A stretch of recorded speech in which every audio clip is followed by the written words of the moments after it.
And a very, very warm welcome along, everybody. Happy Sunday. I hope everyone is doing very, very well today here on this, for me, Sunday evening. It could be afternoon, it could be morning, it could be even Monday for you. I hope everyone is having a fantastic day today. Bit of a late last-minute stream, this one. Had a little bit of time this evening. I'm not quite ready for my dinner, so I thought, why not get MANECTRIC all run tonight? I'm very interested, actually, to see how this one goes. We did run Luxray a little while ago, seeing as a comparison has come up with Luxray, and let me see how fast Luxray did. Did we ever do Luxray? I think we did. There we go. Luxray we did on the 20... Was it that long ago? Goodness me. The 21st of October last year we ran Luxray, and it was a 1 hour 24 for that Pokemon. But it wasn't run as end of the line, so I think we might be well overdue doing Luxray again very, very soon. But welcome in, everybody, to Adrian, to Kambe, to Gemma, to Anderson, to Lord Cooler, and to everybody else who is lurking in the background. I hope everyone has had a wonderful weekend. There have been a couple of changes as well to how I do the back-end script, so I'm hoping it all works. This is the sprite work for MANECTRIC. We have a berry with Tackle, Thunderwave, Leer, and Howl. Howl is going to be important, especially in the early game. 13 in attack, not bad, honestly. 12 in defense, 17 in special attack is very good. 12 in special defense, and 17 in speed. Now, I am a little bit under the weather. You might be able to notice a couple of sniffles. I'll hopefully persevere throughout the course of this one. Let's see if everything works with the back-end changes. And the answer is no. The timer hasn't started. Bear with. Let me reload my script.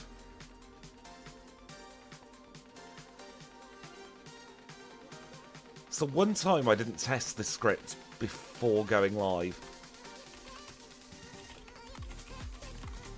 It was working for the prereqs yesterday. So let's relaunch that script. Could it be because it doesn't detect? Oh, that'll be why. It's not my script's problem, it's my mapper problem. Please do bear with just 20 seconds or so. I need to change this map location to Elm. There we go. I'll give a quick reload of the mapper, and then we should be good to go. Because I like the auto-timing. It's one thing fewer that I have to think about. Let's reset the resets. False start. And there we go. Very early encounter here, annoyingly. But it is a two-shot on our first Pokemon. I have no idea how long this one's going to take, honestly. Falkner's Mudslap is terrifying, but I think once we're through Falkner, we should have a fairly simple run. I did hear about what happened as well, Gemma, and I can only pass on not only my condolences, but everybody in the stream's condolences as well. Now, as I did mention in chat as well, we are in slow for this one, so the levels are going to be difficult to come by. We are going to be fighting for every single level, unfortunately. But then once we get to level 20, we will get our first special attack. And then things will speed up. We will absolutely take the Hoppip encounter. It can do nothing for us. Although getting in here at 1 minute 17 seconds is kind of slow. Partly because of the sheer number of encounters, and partly because we've only got Tackle. And Tackle's not great.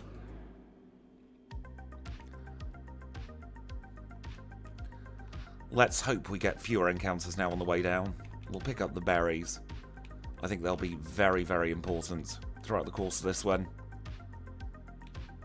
I'm glad to have gotten the technical issues out of the way early as well.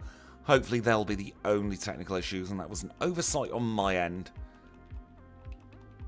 Just going to do a couple of howls there. And then it'll be a 3-shot.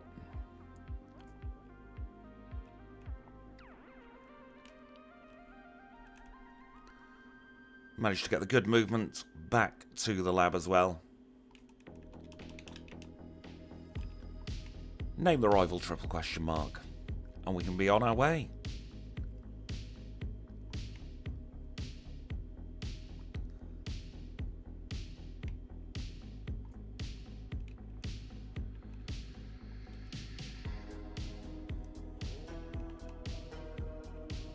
And Countless Route 29 on the way out there is very, very nice.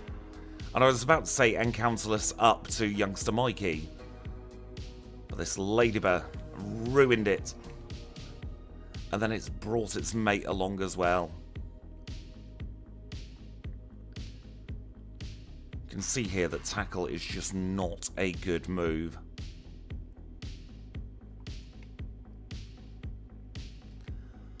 I think this might be one of the only generations, actually, where you can skip the catching tutorial entirely.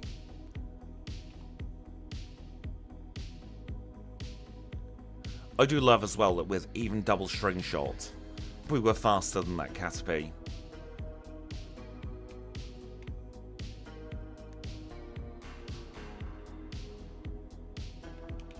No, we run from that Bellsprout.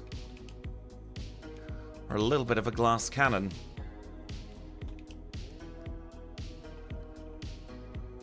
Thank you for your kind words there, Saint Ricardo. I sound worse than I feel today. It's only a tiny little upper level respiratory tract infection. I get them all the time. So hopefully today, I'll just sound a bit worse than I actually feel.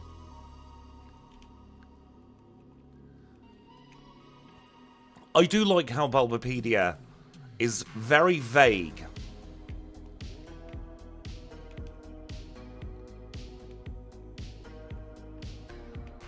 about its descriptions.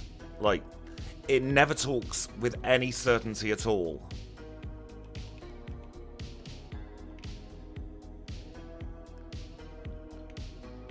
I've got to be honest, KFC in the UK is very much different for every single one you go to. It's a franchise by franchise thing. Some of them are glorious, others are terrible. Welcome in, Chad. I hope you're doing very well today. A crit could see us KO'd here. So we'll just have to not get crit. Now, I think it might be quicker and more efficient to rush back to the Pokemon Center for this one. We'll give a berry. And now we will dig in for Falconer. He's our first gym leader together. He is a bird type specialist, but he's got Mud Slap, so not exactly the best thing in the world. We're going to Thunder Wave, and we are going to just try for the best here.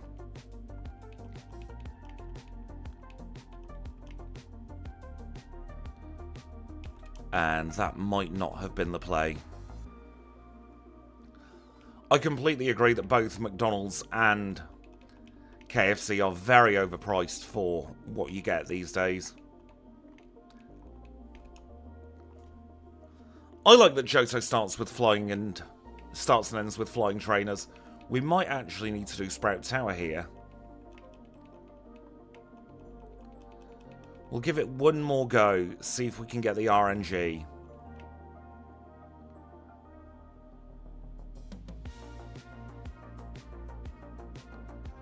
It's looking like we don't. We're going to go up Sprout Tower.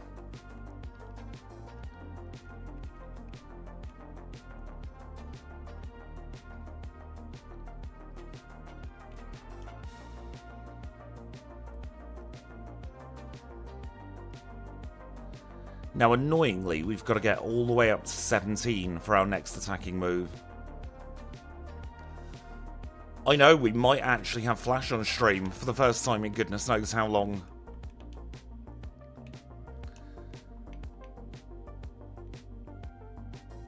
If we started with a special move, like we would have done if this was Gemfall Pokemon, then yeah, it would have been a lot easier. Tackle's not a terrible move for MANECTRIC, but it's more the Mud Slap that is the issue. Like, Mudslap is brutal with an electric type.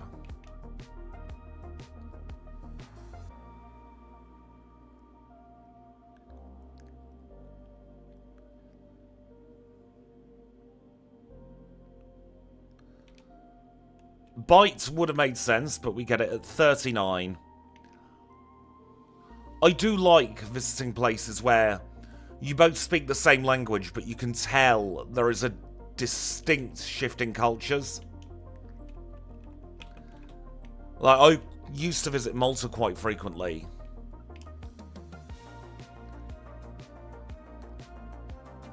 And a lot of Maltese people speak perfect English.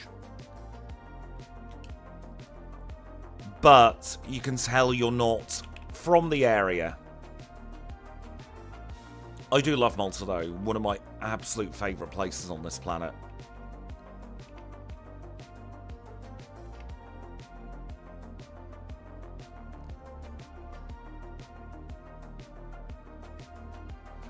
I can't remember if I programmed in egg moves for this one.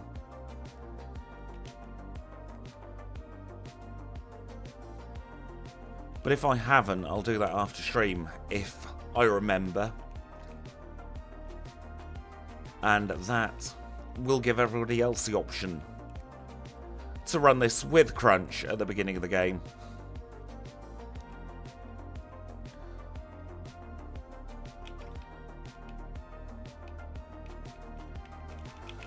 Take 2.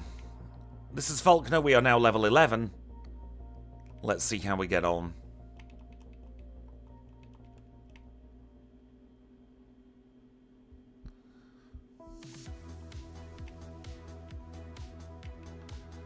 Misclick there, but that hopefully won't affect too much.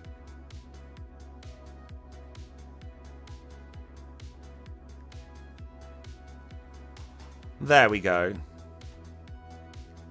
Falconer is defeated. 9:21, 9:22 rather, is not a good split time. But we will hopefully now start speeding up through the rest of this challenge. We'll take a heal because we are a little bit beaten up from that gym battle. We'll grab the egg. Then we'll speak to the wrong person instead of the PC. And we shall leave. We're going to pick up the Prosecure Berry, because we might need that for Claire.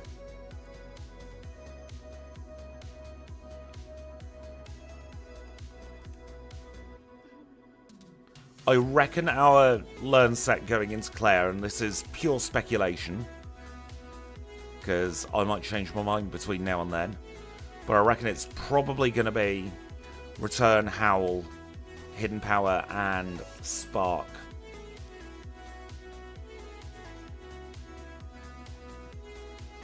Now, normally I'd be lamenting all of these early wild encounters, but today we need the experience as much as we can. Yep, pre-Gen 6 we can get paralysed, which is very frustrating. Do you mind, mate? I've never had that much trouble getting past him before. Let's take revenge on these birds while we're at it as well.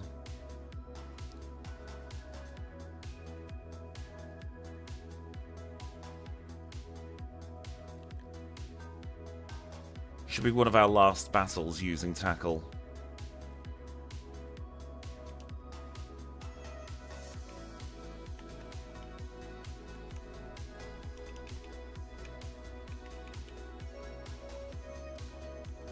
I like that Gen 6 not only introduced paralysis immunity, they also introduced ghost types being immune from trapping moves.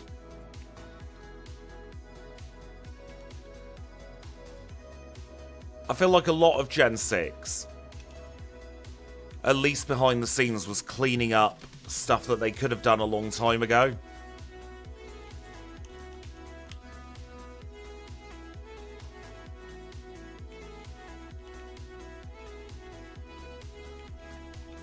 Let's call this one Kenya.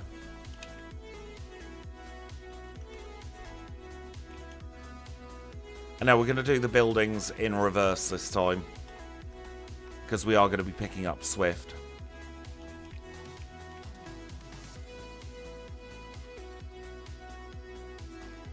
So there's Psyduck.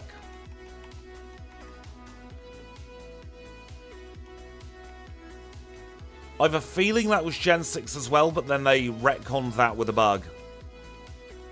Or should I say they retconned that saying it was a bug.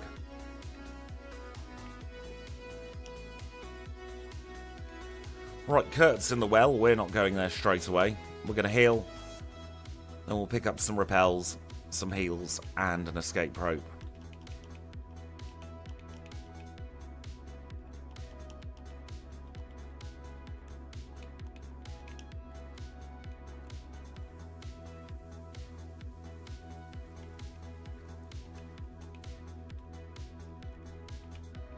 Because I reckon Swift could be very, very useful.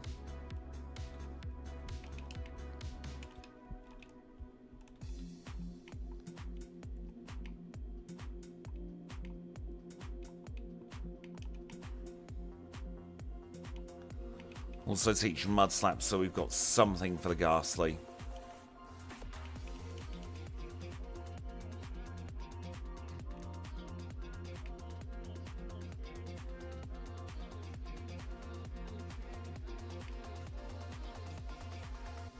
I liked that feature as well, Gemma. I think it was kind of novel to be able to poison things in semi-invulnerable states if you're the poison type. It makes sense. Your poison would be stronger. I think that was Gen 6 or 7 that they did the powder for the grass types as well. That's actually something we can easily code into Gen 2 as well. It's a tutorial up on GitHub for that. I have been thinking about creating my own ROM hack on my own now, as opposed to with other people. And I was going to have a toggle for all of these later gen fancy bits that they added in. But it all depends if I get time.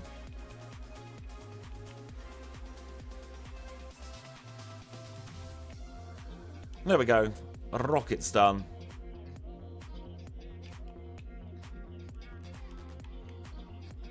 Getting Swift seems to have been a good play as well.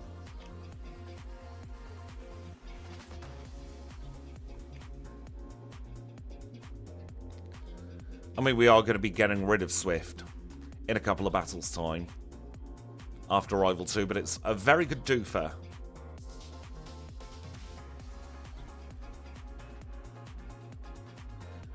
Of course we've been poisoned. Did I pick up the antidote? Yes, I did.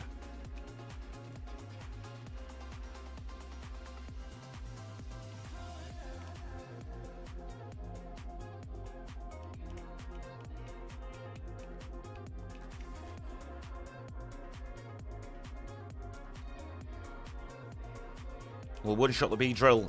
Delicious experience there, getting all the way up to level 16. Let's now take on Bugsy.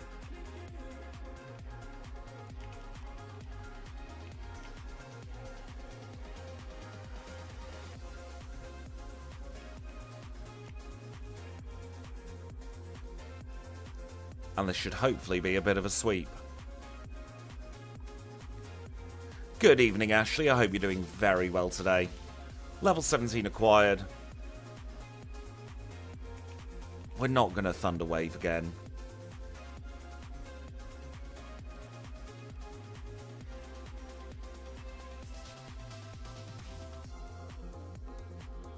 $15.24 for the Hive badge.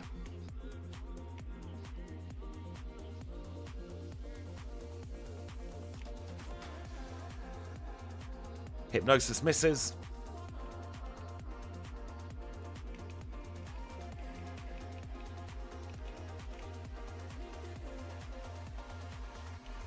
And we have more trouble here with Rival 2. I wonder what could be the best play here, you know. I think we want a Mud Slap turn 1 for sure. Get rid of that way. Reflect is so blooming annoying. And Razor Leaf being a high crit move is very, very mean. Reusable TMs were such a good feature. That was the single, to me at least, the single best quality of life addition that Game Freak ever added.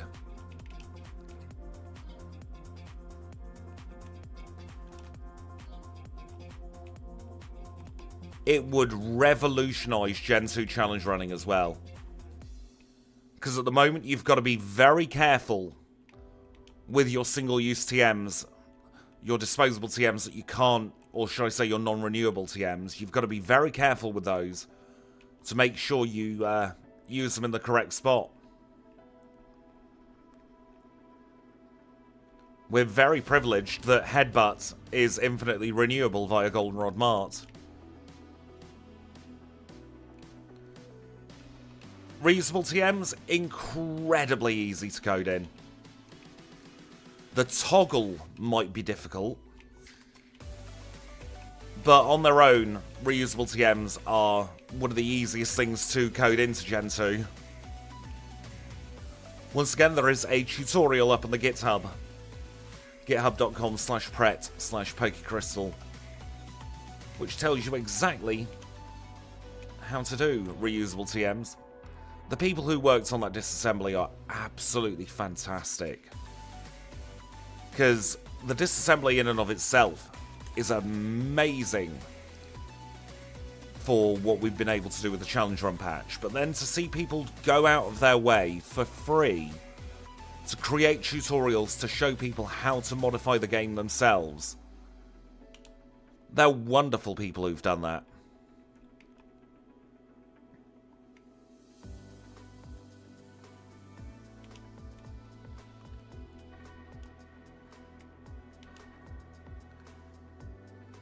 You see, I think that single-use TMs are more of a frustration than anything that could be classed as hand-holding if you make them infinitely reusable. And the balance, of course, was that they made them incredibly expensive to buy in Pokemarts. Instead of a couple of thousand Pokedollars, we were looking at 20,000, 30,000 Pokedollars for some of them, I think. Maybe even higher for some of the more expensive ones. I did also like that they made the TMs a different colour on the ground. Because you know what it's like when you play Pokemon. Eventually you just stop looking at the item balls on the ground. And so to have them stand out and be labelled as important items, that's something, again, you can do even without a tutorial in the Gen 2 disassembly.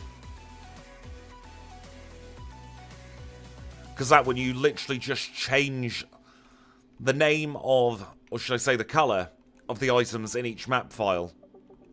So at the moment they're all set as red, and when I did the ROM hack a couple of years ago, I just set them all to a different colour.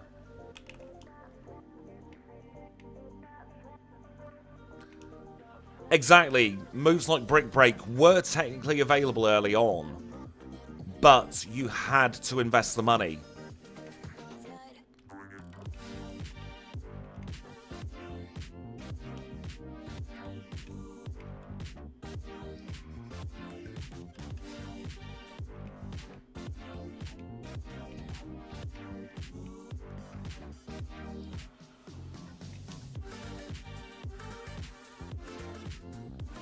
I don't think we need anything in Goldenrod Mart today, so we'll go straight into the Underground,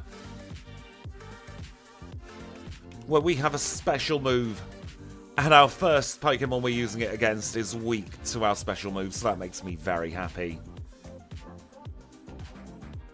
We'll take on Teru as well. We are going to get the coin case today. Why did I spark of all things there?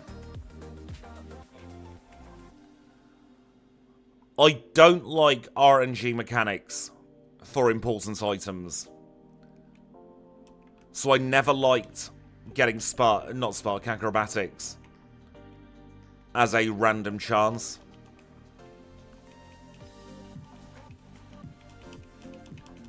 get those moves into a more sensible order, shall we? I often forget, you know, that Spark is a native Gen 2 move. I might be wrong, but I think the only 2 Pokemon lines that can learn it are the Chinchou line and the Raikou line. At least via level up. There might be others that get it by egg move. A Spadef drop from a Metronome Psychic. Thank goodness this cow loves her physical moves. And so does Miltank.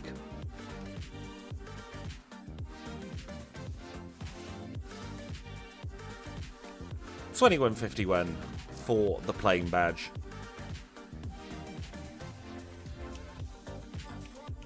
In the ROM hack that I made a couple of years ago as well, I made those flower pots have a chance of a random encounter. Because I took the time and it took bloody weeks to code to have an entire Nuzlocke tracker and Nuzlocke mode in. And I wanted every single outdoor map to have some kind of encounter, so nothing felt wasted. That was the Dugong challenge, wasn't it, with the Horn Drill?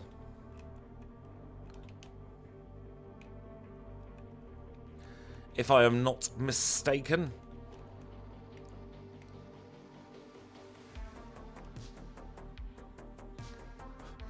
Your mistake there was thinking that Voltorb gets a special move of any kind, let alone just an electric move, in Generation 2. I'm 99% sure that it was the Dugong challenge that had the Horn Drill. It has been over 3 years, so I could be wrong.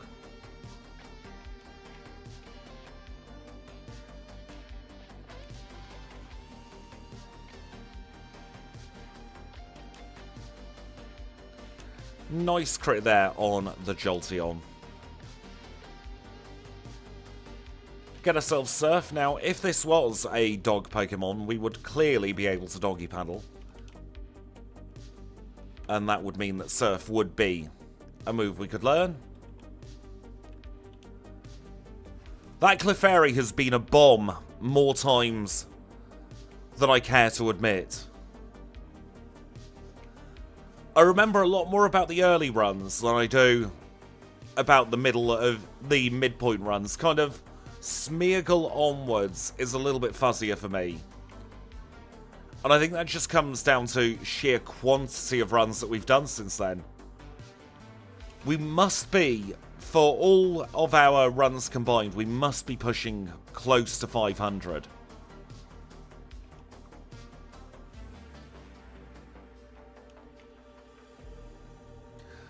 Sleep well, Gemma. Thank you for popping in. I'm sure we'll catch up on one of our daytime streams.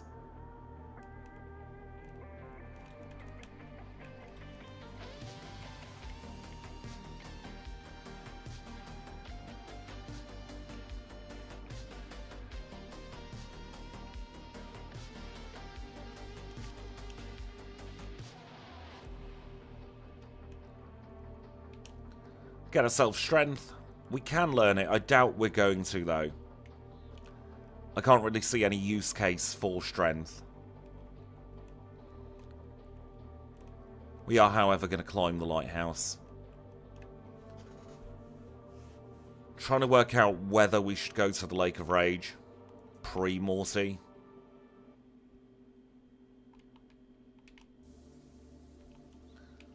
I kind of like Mega MANECTRIC. It's definitely an interesting design, and having an extra 30 in both physical and special. Not physical and special. Special attack and speed is great. Hit the sack means going to bed.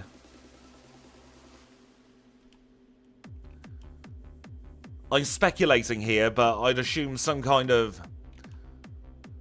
hay bale reference or sack of hay, because that's what people used to sleep in. That could be the origin, the etymology of the word, or the term, I should say, but that is pure speculation. You know, that's actually one of my favourite things about streaming, is finding words and phrases that people might not be familiar with, and we are able to share them, because I always like a bit of fun vocabulary. Yeah, exactly, you can say hit the hay as well, which ostensibly means the same thing. And ostensibly is just a fancy-ass way of saying basically. It's one of my most used words. I love the word ostensibly. And I'm not ashamed to say I learnt that from a YouTuber, Zombie Cleo, over on the Hermitcraft server. They used it in one of their videos. I was like, I'm having that. It does sound a lot smarter than basically, you're not wrong.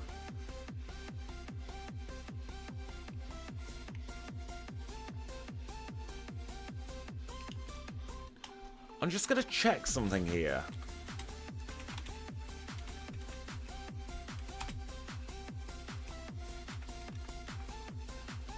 No, our special attack is coded incorrectly. We're not doing the damage I would have expected. So it's always good to test.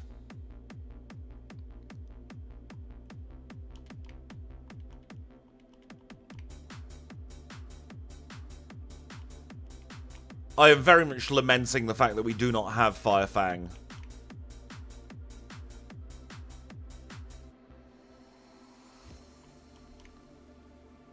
Although, thinking about it, we should have gone Howl Mudslap on the first attempt of the rival, and that would have solved everything.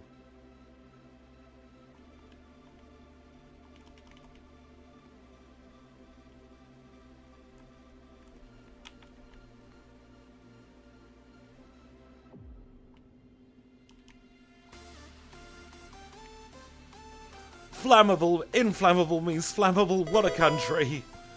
And we get the Slugma. I have used Stands to Reason for a very, very long time. I can't remember where I first heard it. Probably in my childhood, so it could even have been from the original time where I played through.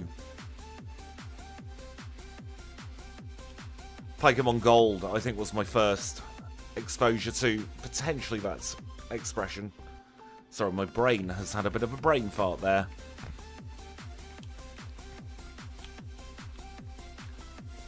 The insulation on Pokeballs is fantastic.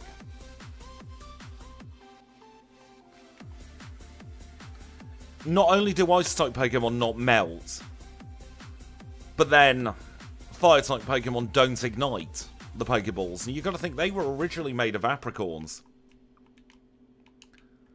I'll get rid of those. Thinking of words and phrases that I use a lot, I've not used Done and Dusted for a very long time because somebody commented about 2.5 years ago that I said Done and Dusted far too much, and I got a bit of a complex about it. And now it comes out once every 3 or 4 videos, if that.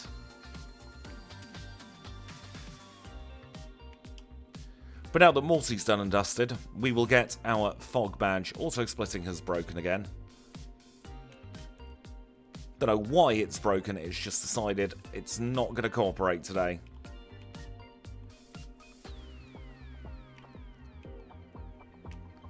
So on the break, I will restart the scripts. The rest of the script's working. It's just auto-splitting is a little bit fussy at times. Although it is brand new stuff I'm learning to code, so there are always going to be little hitches with those kind of scripts. I like being able to dig out here as well and still be able to do Pokemaniac Miller. Oh, we were 1 tile in. We're going to murder this Farfetch'd for the sheer audacity of it trying to show up.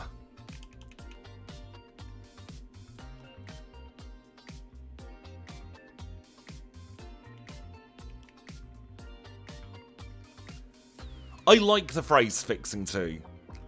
I can't get away with it as a Brit.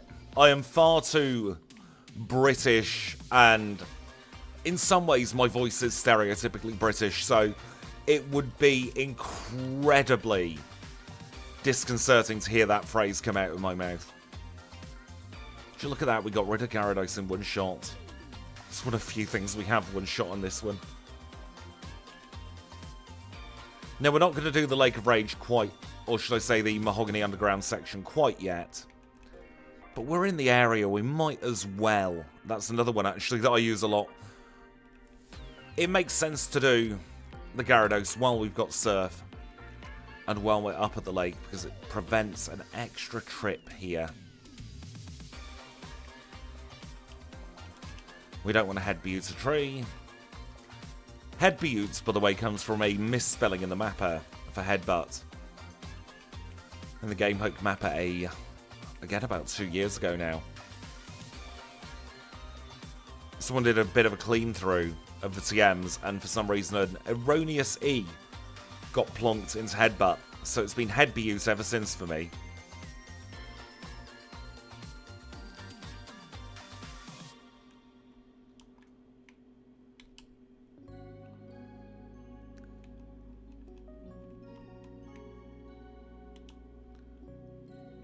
What Pokemon evolved into Nidorino? That was Ursaring.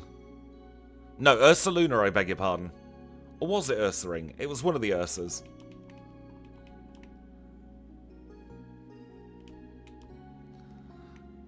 I think it was Ursaring, because Ursaluna didn't have an evolution attached to it.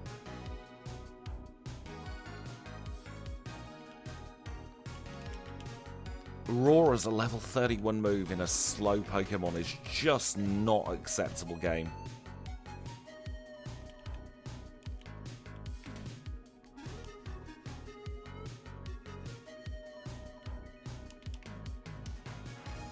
I can't remember if I ever fixed the issue with Ursaluna. I'm hoping I did.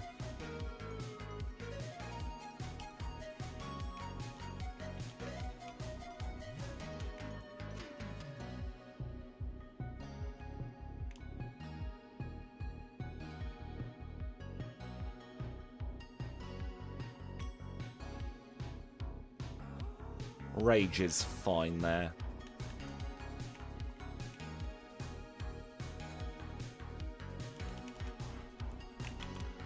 Let us now take on Chuck. He is our 5th gym leader together. A fighting type specialist who leads with Primate. Critical hit there on the Primate is a little bit mean.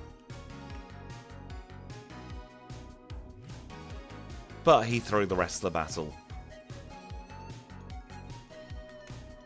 3408 for the Storm Badge.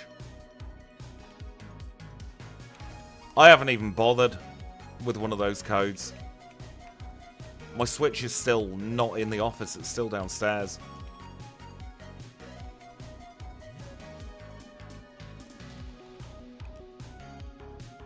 But the way they've handled it is a bit rubbish, isn't it?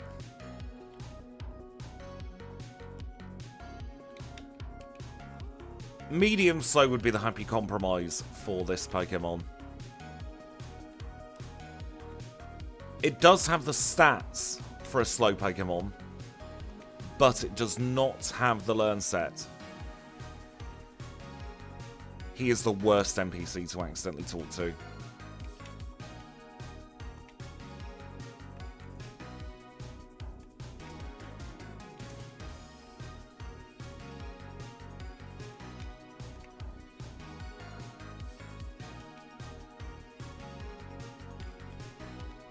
We're actually going to do a semi-early vitamin shop here.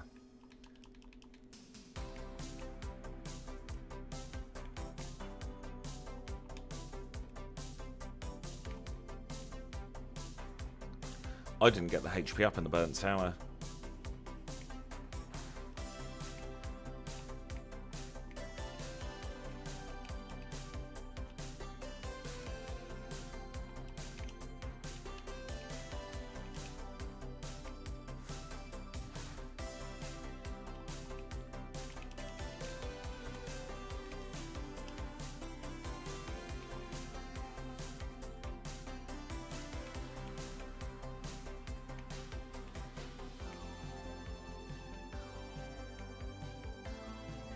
Yep, we can replace Mudslap with that. It's a 1-for-1 for our purposes.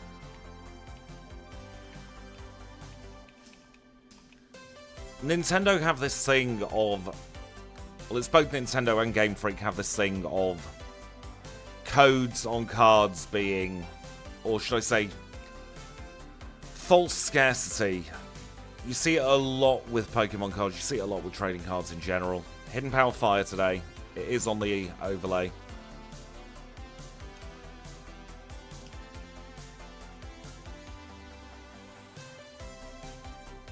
Are you telling me that Game Freak can't afford the extra... Well, I suppose it would be the Pokemon Company and Game Freak can't afford the extra 25p for another 100 cards to be printed?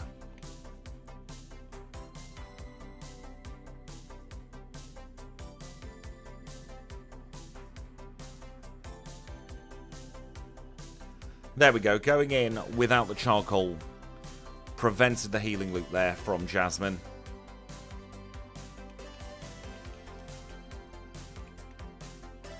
Wrong place.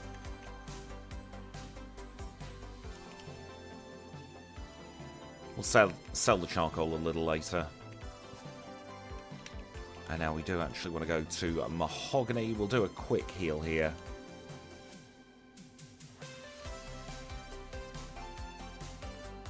Then we'll make our way in to our next gym.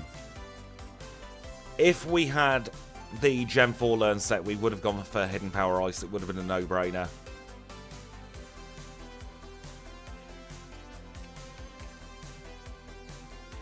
But we would have had nothing for Jasmine. I think the wall at Jasmine is worse than the wall at Claire.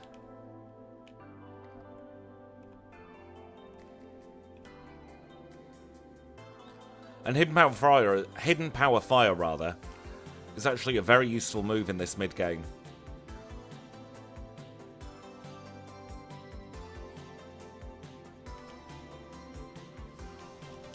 Because you come up across a lot of Pokemon that are weak to fire. That synergizes really well with electric type moves. Like, we've got something super effective for all three of Price's Pokemon now.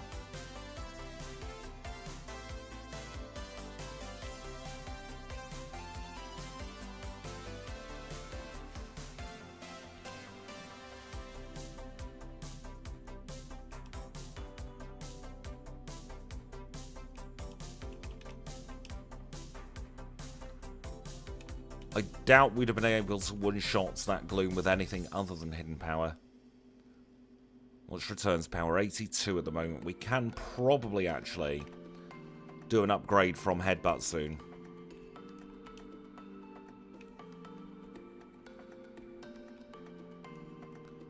I might be mistaken here, but I actually think we've got something super effective for all of the Pokemon in Price's gym. Not just on Price, but... Oh, bloody sakes. Forgot the password. I was so hyper-focused on getting the first password that I think I forgot the second one. I shall try and have a good stream. The brain fog is real today, but I am working through it.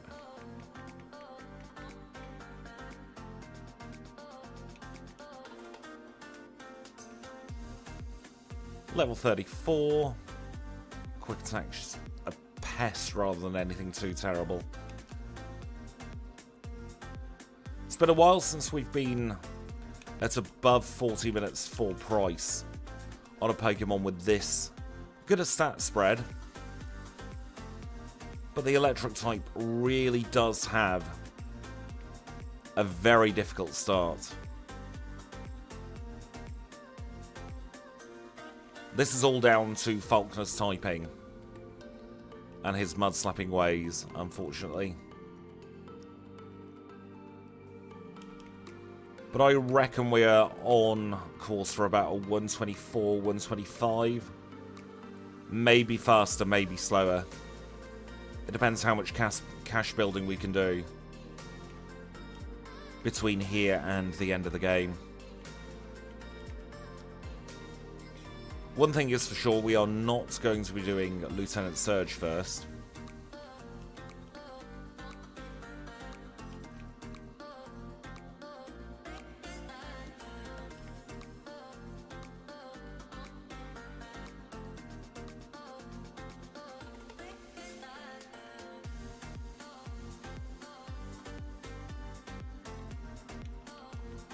If we learned Earthquake, we might have done Surge first, but as it stands, I doubt we're going to have a good time there.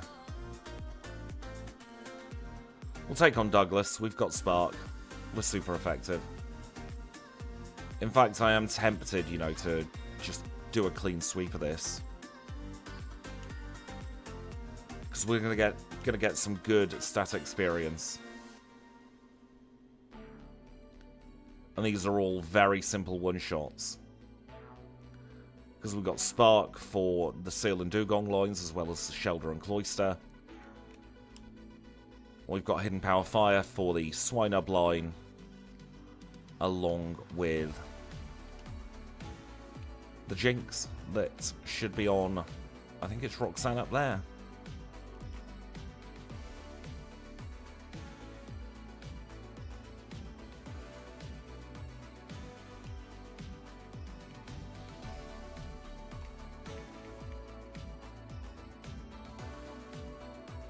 This Jinx is going to give us loads of stat experience in our special. So let's now take on Price. If we look at him, he is our 7th and penultimate Jotonian leader. Leads with Seal.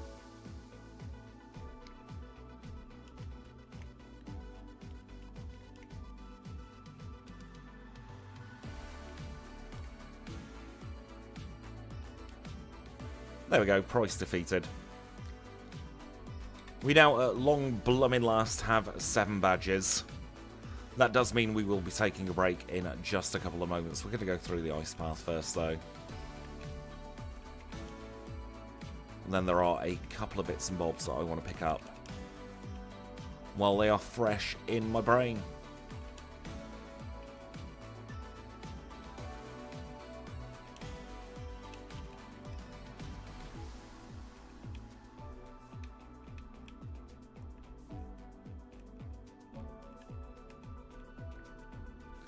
My movement today has been absolutely shocking again.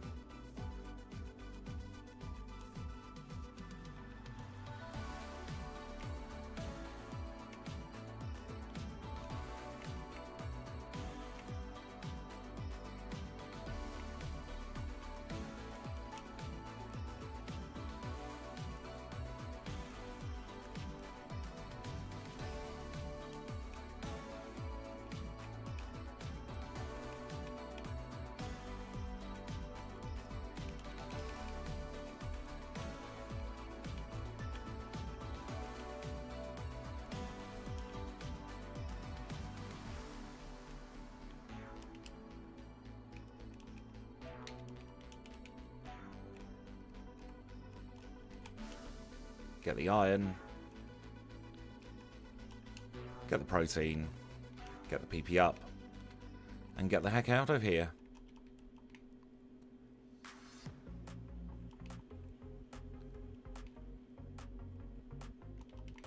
We'll get 10 max repels. Raikou, go away.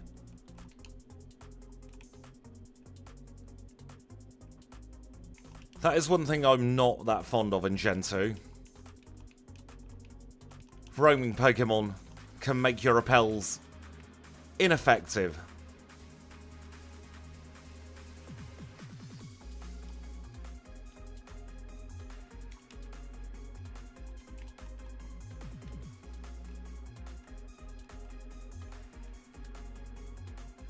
I will be honest, Raikou doesn't have the cleanest run in Gen 2 either.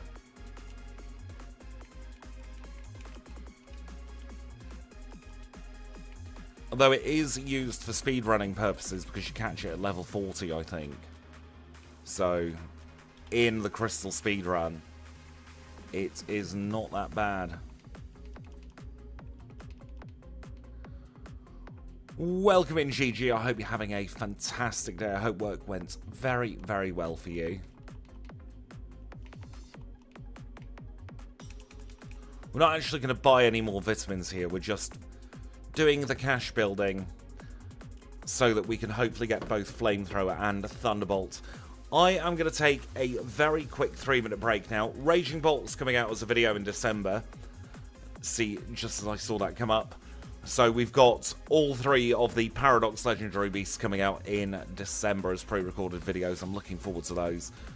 I am going to take a very quick 3-minute break. If you're watching over on Twitch, there will be about 2.5 minutes worth of adverts. We'll get ourselves regrouped. We'll heal up those wounds. And we shall be back in a moment. Yeah, Faulkner was brutal. And it's not been that smooth ever since then either. I'll be back in 3.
And we are back. Thank you so much for your patience there. We will unpause the timer. Hopefully things won't break. I have restarted the overlay script during the break. Nothing has broken so far. Let's get ourselves into Radio Tower, and you know what? I'm going to teach return straight away. Normally I'd wait a little bit, but today we're going straight in for the return.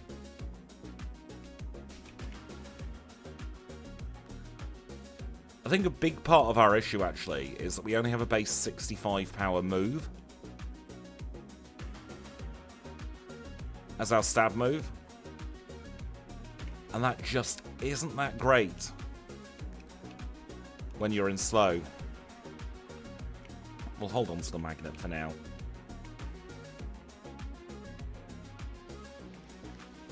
I reckon our best chance at a good Kanto is to try and get enough money with the Scamulet coin to be able to get both Flamethrower and Thunderbolt at the same time. Money is going to be tight in this run, but it is doable.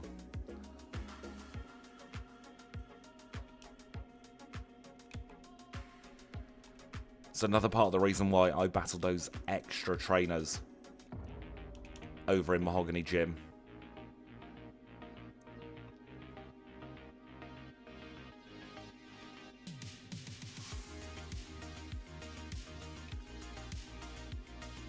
We're going to take on this extra as well, because he's got a Wheezing, and it's a one-shot.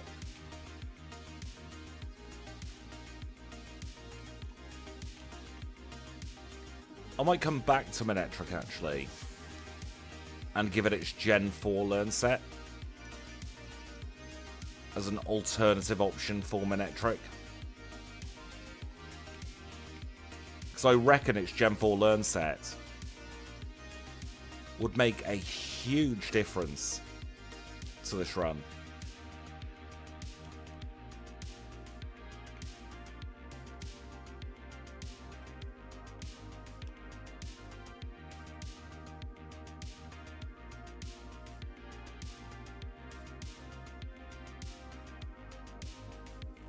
So we'd have something super effective for Bugsy then. We wouldn't just be relying on Mud Slap as a decent move.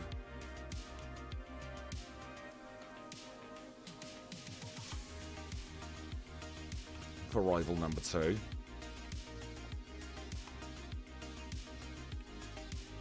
I reckon actually that would be quite an interesting comparison. Because as Kanbei says, move pool, learn set is very, very important in Gen 2.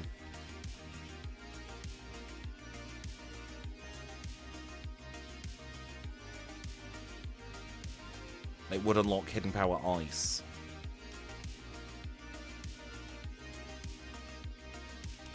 You'll have to wait and see what we use for Claire.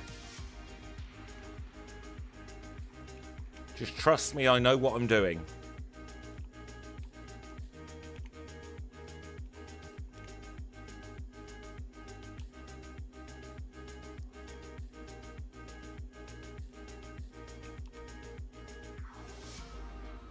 Bite is 60 power. It would not one-shot the Dragonair.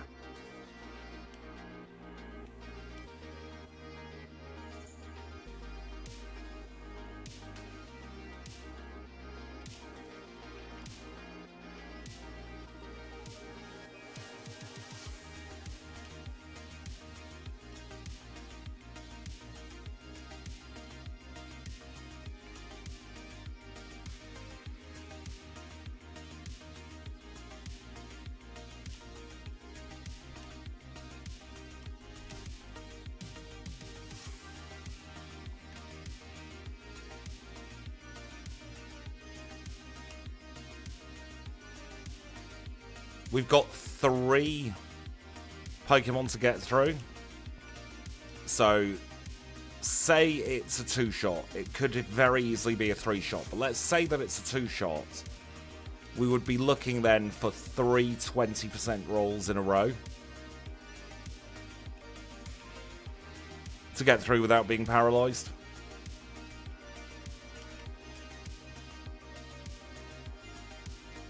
Whereas if we run a physical move, we can howl, we can boost our attack and hopefully get enough physical attack to get through the Dragonair in one shot.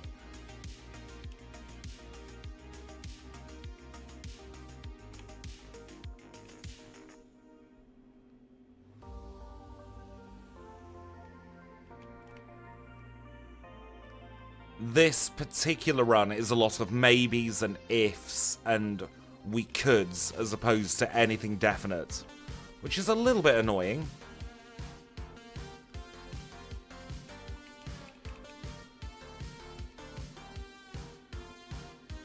But we make do with what we've got, unfortunately.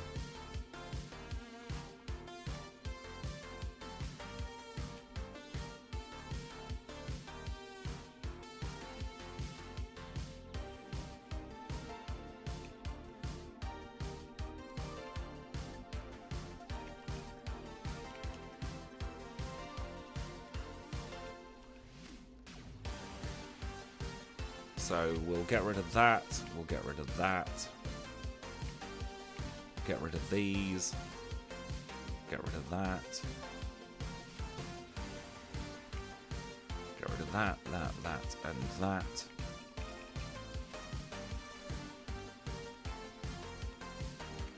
Gonna do another heal here as well.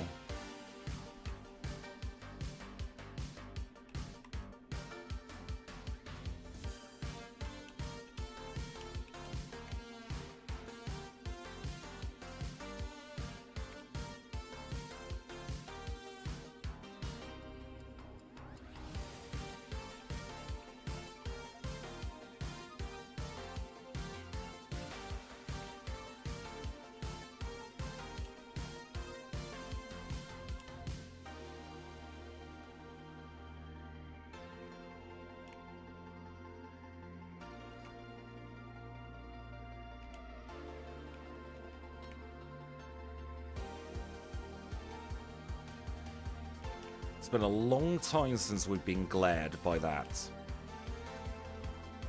Arbok there. I actually don't feel confident in this battle. It's been even longer since I felt like that.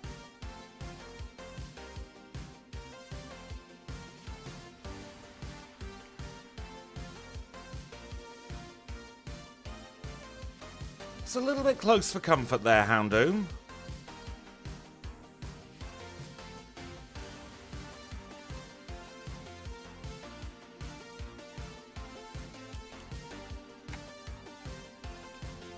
I'll grab the pink bow. I don't particularly want to have to run with the pink bow.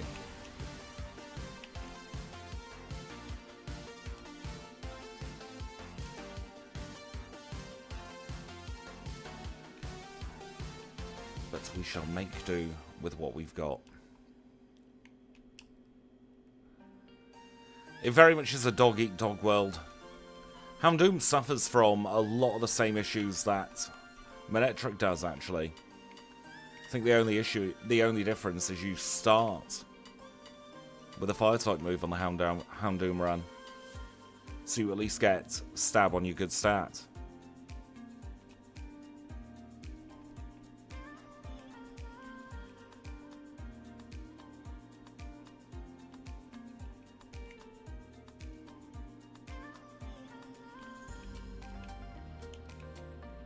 This thing is also crying out for a nasty claw or a calm mind or something. Just some kind of special setup move.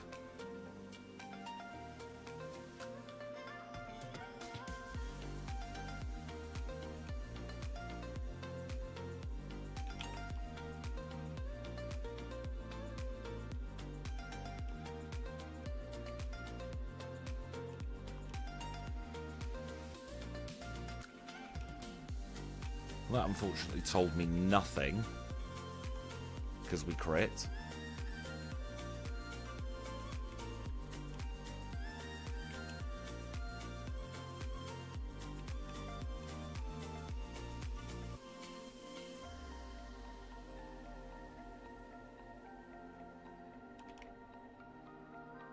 Take advantage of Onyx being relatively passive there.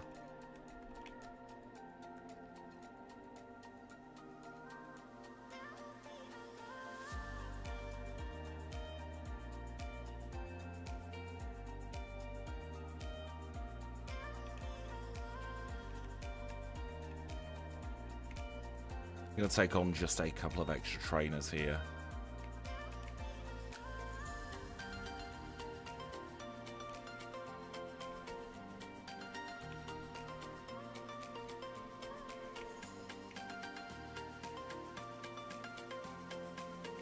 I do like Diglett. We've never run Diglett together on the channel, actually. Welcome in, Malasalis. I hope you're having a wonderful day today.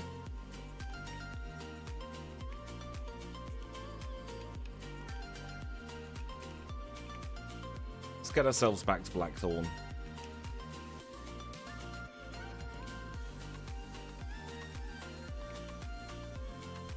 Then we might need to Prosecure Berry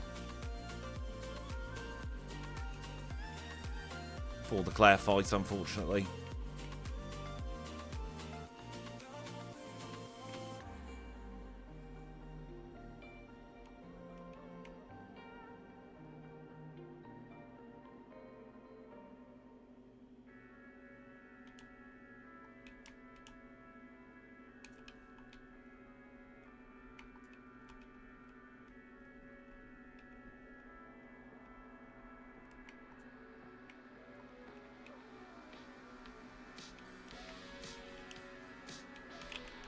If there's a Gen 2 miss, we pretty much have a guaranteed win.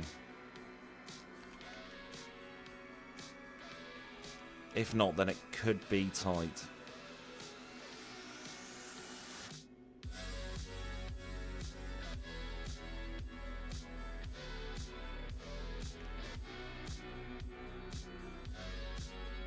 She's healing looping, we're fine.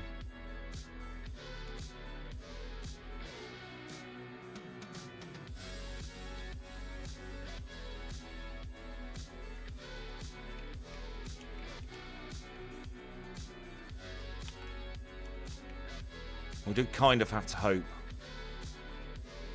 for a Gen 2 miss here, though. Or Wrap. We can deal with Wrap.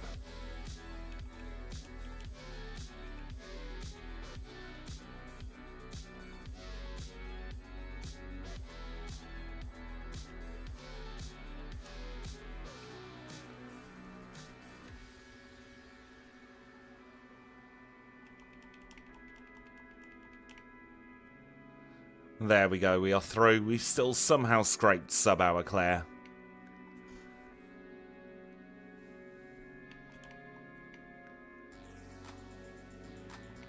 I had a Houndoom in one of my BDSP playthroughs, and yeah, Veilstone is what saved Houndoom's spot on the team.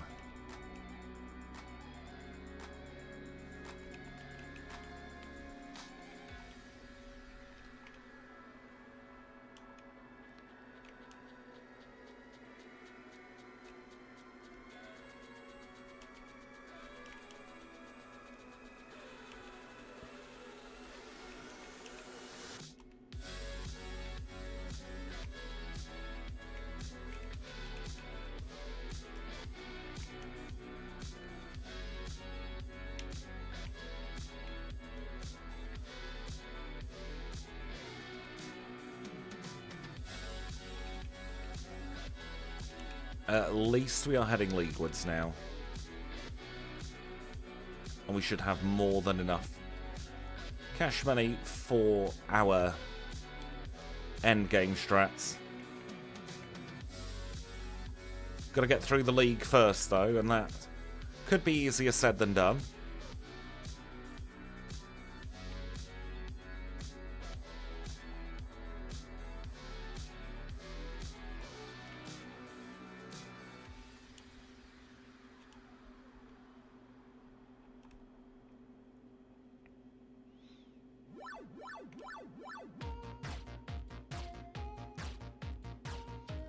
The good thing is for red, we are going to have 2 Pokemon where we've got super effective stab.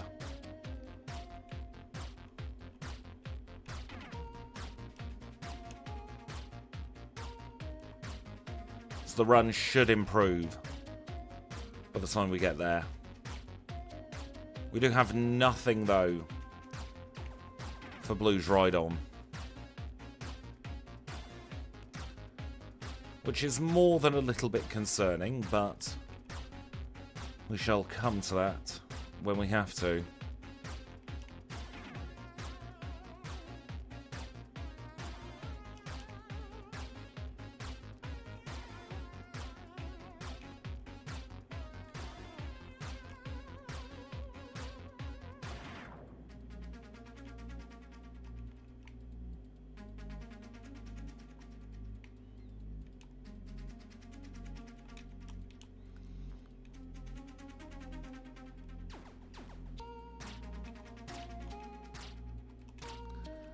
Let's get ourselves through Victory Road now.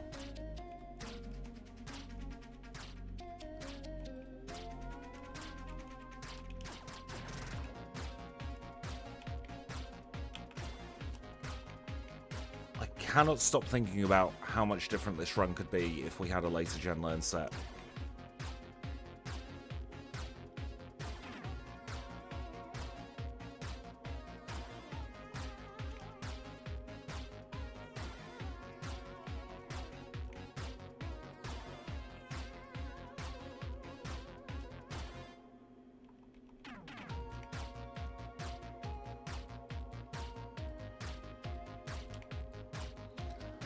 I do think most of our problems are down to not having enough moves.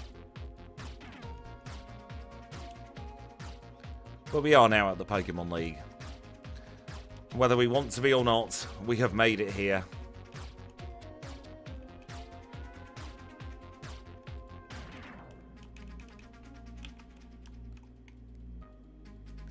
Let us take on Will. First League member. Psychic Type Specialist leads with Xatu. Jinx goes down in 1, thank goodness.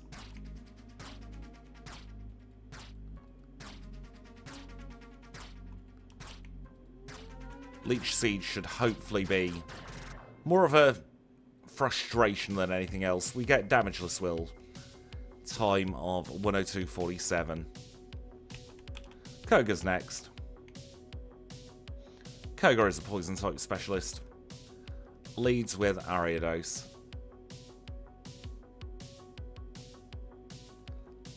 Got hidden power for the fortress. Got a horrible feeling that was a range there on the Venomoth and we just got lucky.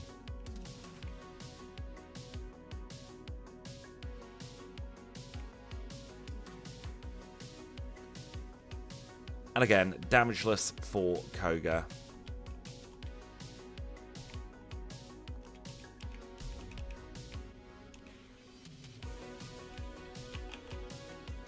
Bruno could be pesky, but we're going to brute force the heck out of him.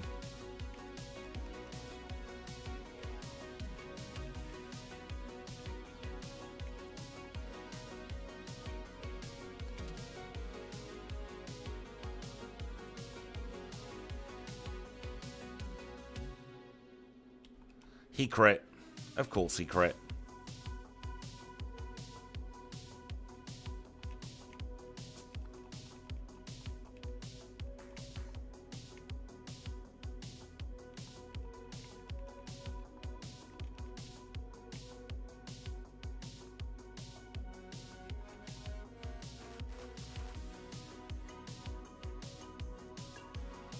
We're still going to go down, aren't we? Because of the Mach Punch. Yep. Oh, Bruno. Should have brought in a gold berry, really.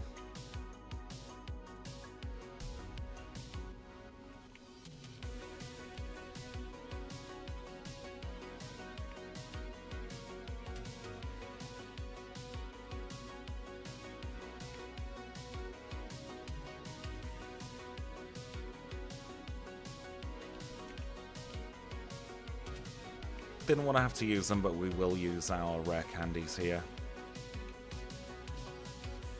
Discharge is not on our overlay.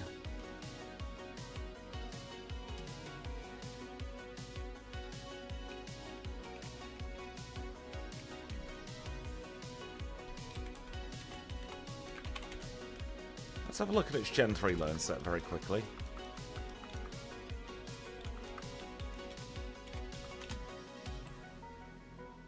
Where the heck's Discharge come from?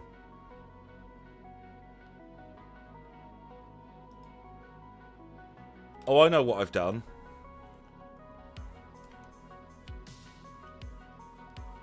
I've typed it in wrong. It's actually Charge.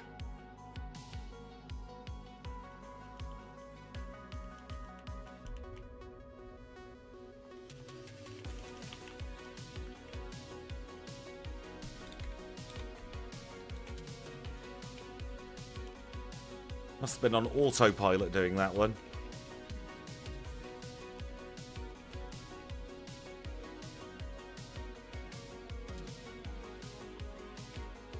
Yeah, Discharge is definitely Gen 4.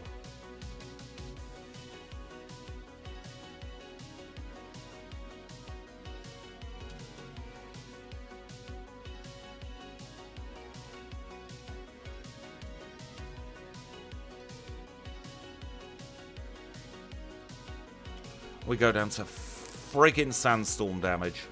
I really don't like this Pokemon for a Gen 2 challenge. I've got to be honest.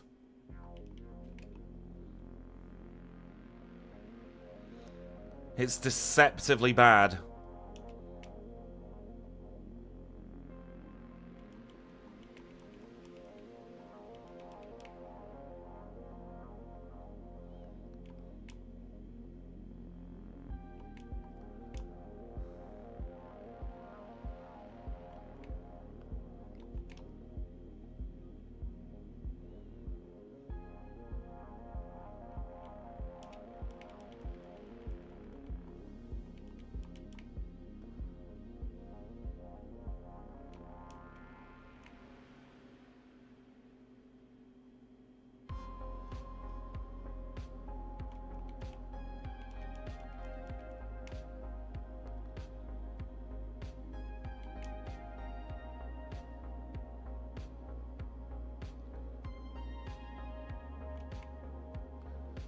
Playing on a range here, maybe. We're through, Bruno.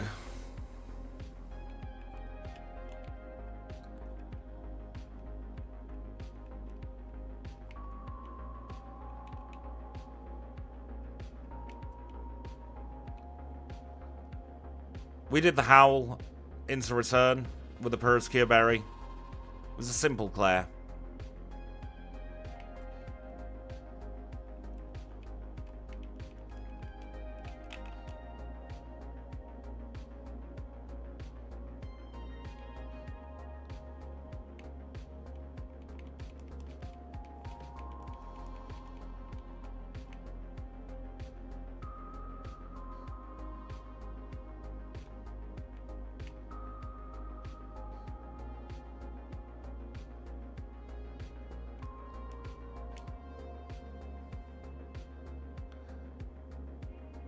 Tell me how we'd have got through Steelix with Mudslap, and I will agree then, but we were getting beat up by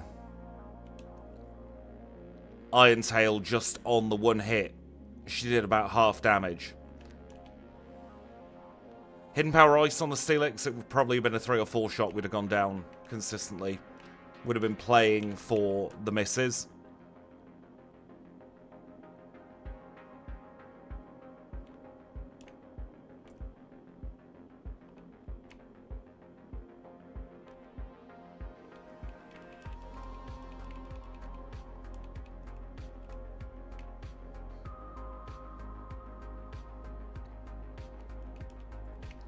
We don't need Hidden Power Ice for this battle.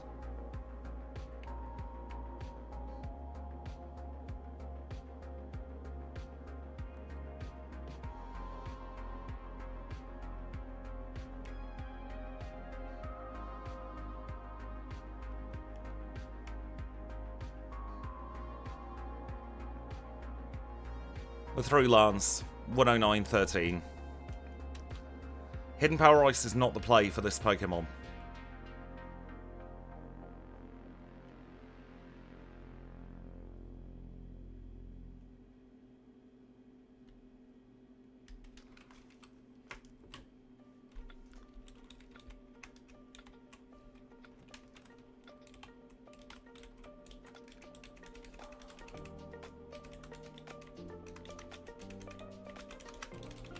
Midpoint leaderboard time.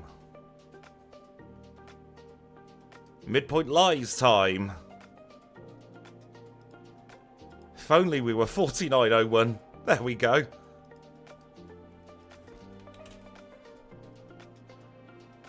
th place. Kind of apt, actually, that we're right next to Electabuzz.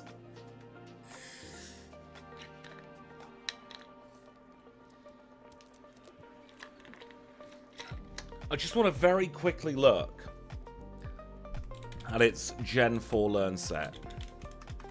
See how viable it would be to backport. Fairly viable.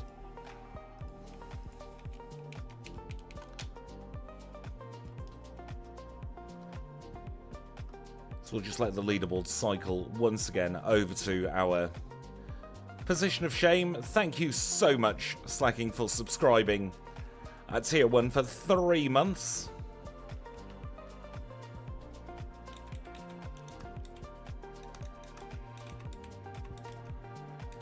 We were on a page where the alert didn't work, though.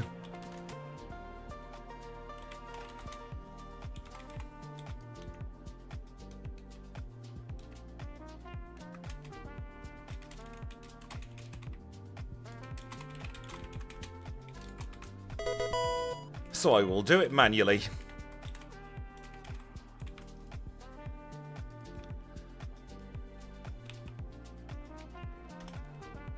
Let's unpause the timer. Let's get ourselves into Kanto.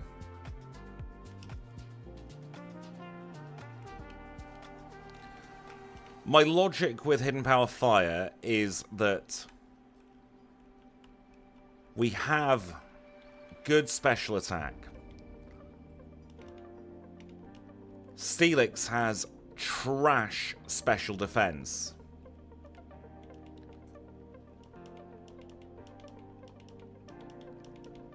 Sorry, I just need to concentrate buying all these. Yeah, Steelix has trash special defense, but amazing physical defense. So we are better off focusing on Jasmine, where our other attacking move would do nothing to her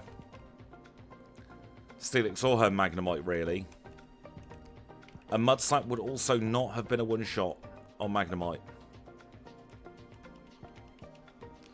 Yep, rip all the cash money moolah.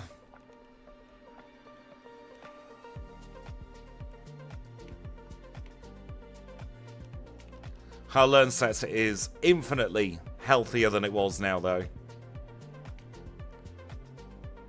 You got to remember that Mud Slap would be running off our base 75 attack with just 80 base power.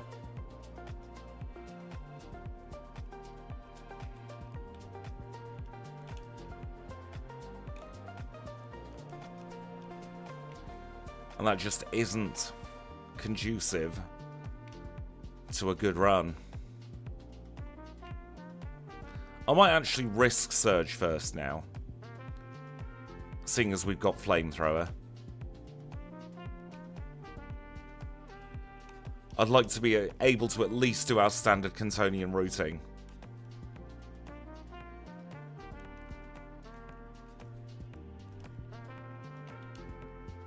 What do you mean, Food Tubes? The 2 tutor moves. I changed the clock to Saturday and then I changed it to Wednesday. And we have scrimped and saved our way.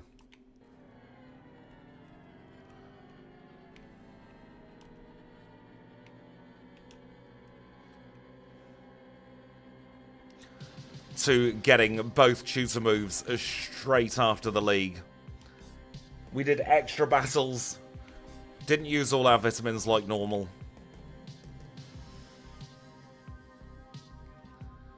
We're not going to beat Luxray, I don't think. I think Bruno sealed the fate of this one. Yeah, every Wednesday and Saturday you can get more than one move. Well, should I say you can get a move every Wednesday and every Saturday, and that means you can get more than one. We're not going to one-shot these, are we? At least we can melt a Magneton.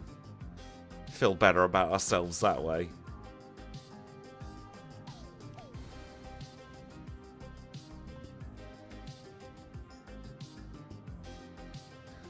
Oh, thank you, Surge, you absolute dickhead. No, it's a multiple thing, thank goodness. An unreleased Lickitung run actually had all 3 of those moves on the learn set by the end, and it still took well over 3 hours. I was like, I can't be bothered editing this, we'll just put it into the trash pile.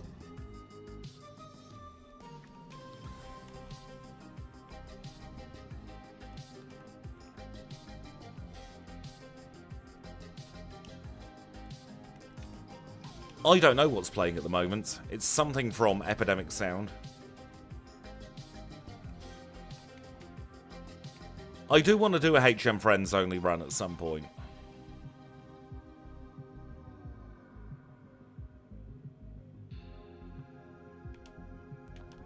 I'll be perfectly honest with you, the reason we've not done one up until this point is because I've not been able to figure out how the hell I want to do a thumbnail for it. Thumbnails and I are in a not too happy relationship with each other at the moment. I can't get settled on a thumbnail style that I like.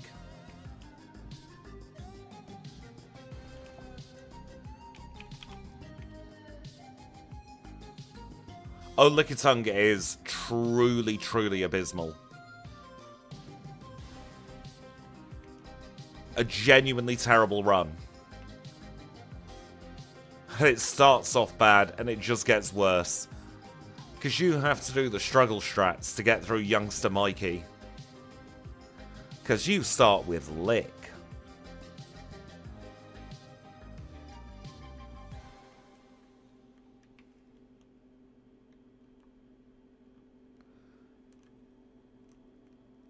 After we've done this run, I can show you the overlay I've got for timed runs with multi-Pokemon playthroughs. I think... No, I don't actually have it on this one. Licky Licky could be interesting.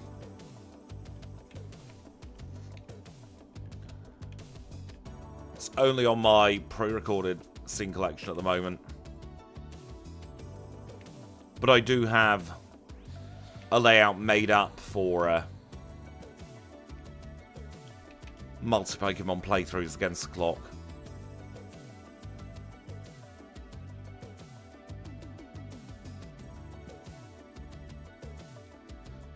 Rollout's actually a decent move at the beginning of the game. It's really good at the start, and then if you are quad weak to either fire or water, it has its use at the very end of the challenge as well.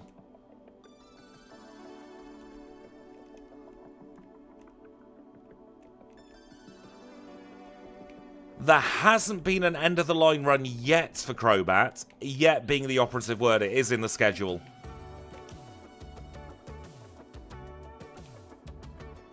I've got a hack made up for 3 drill. Oh, we don't even need to do the silly arsehole movement today. I can just do this.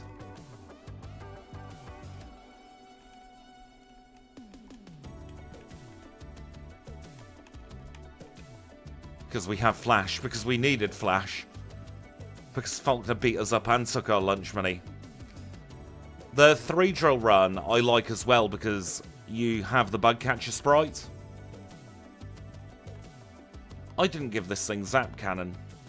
I meant to give this thing Zap Cannon. I'll fix that at some point.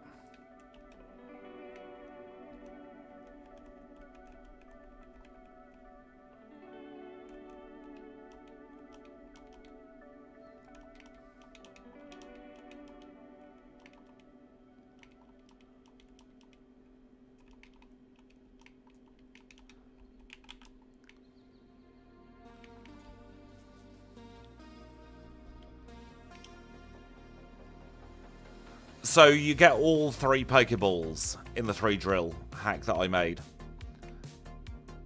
I can't remember if I made it off the challenge run base or the Nuzlocke base though. It's been a while.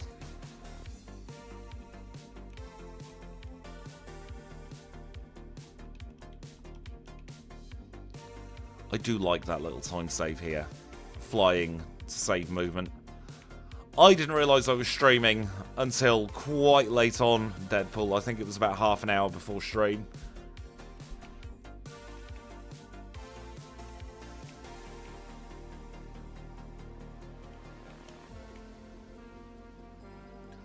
I think a 3 drill run could be fun.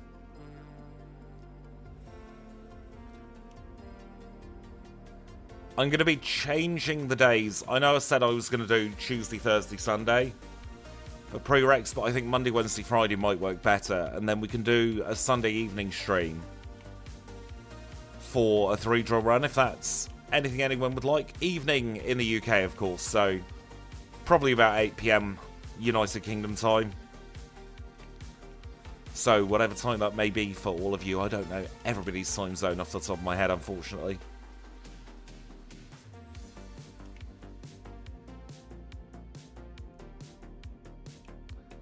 I forgot that I made the Shuckleite. I should probably actually get that onto the challenge run base.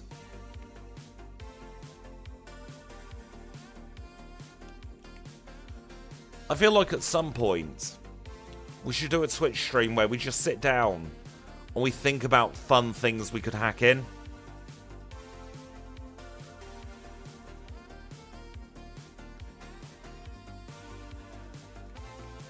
I think I have once pressed the wrong button and I was about to do a prereq. And so I just ran with it and swapped to my streaming stuff. And we did a late night, well, very late night stream. There was also another one where we started at midnight my time and we went through past midnight in every time zone in the mainland US. 3:30 your time, you're 6 hours behind me.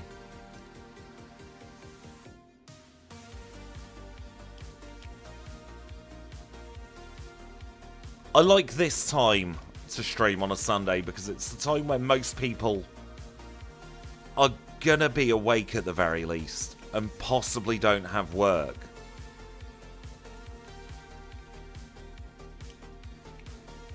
I've been looking into trying to get doubles in. I am hitting a brick wall over and over again. But if I can make it work, I will absolutely make it work.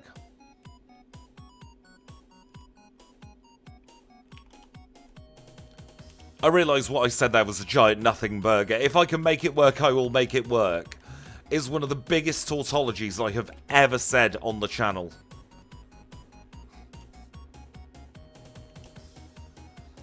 Oh, for me it was London's Burning on a Sunday evening that made me know that school was soon. I used to be allowed to stay up to watch London's Burning.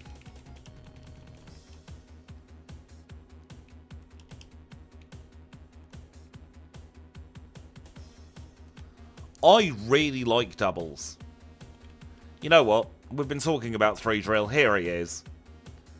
He is our friend in the Viridian Hedge Maze. We'll take him on today. We've got to have some positivity in the stream.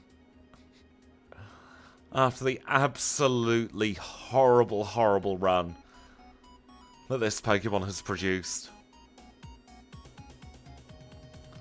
I like the extra strategizing that goes into doubles.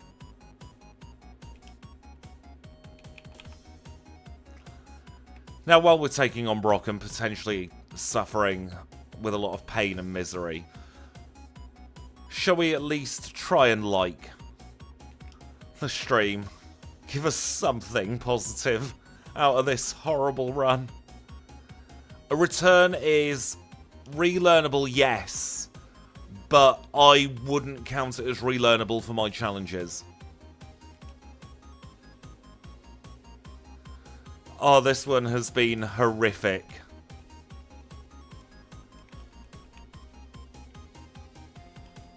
It started bad at Falkner, and it... As much as I was trying to gaslamp myself into thinking it would improve, because we only had Spark, it really was not great.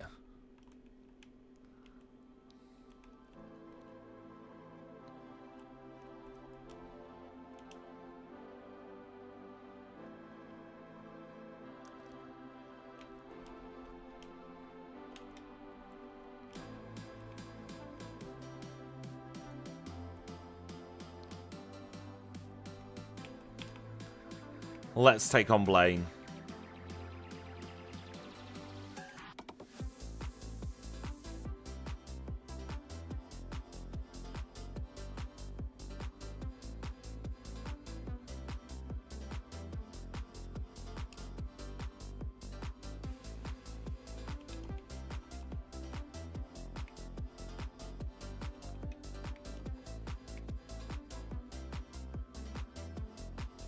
I don't know Bolton's learn set off the top of my head, but it's kind of hard to do worse with good stats. Move! Bloody hell! Even the NPCs don't want us to finish this one.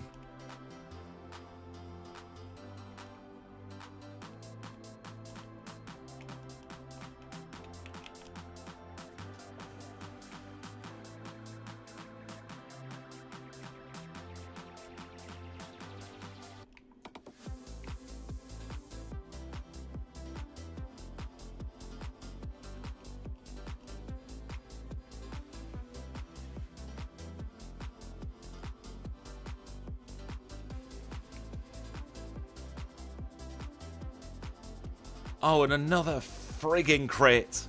90 and 90 is not bad. What's the speed stat for it?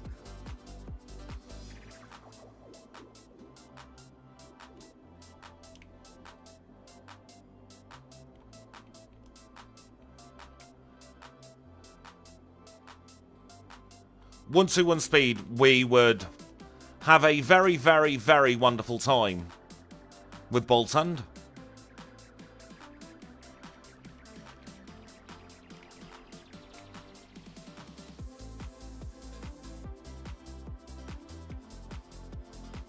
Boltund would bring a lot of happiness and joy to a run. We're getting clutch crits here.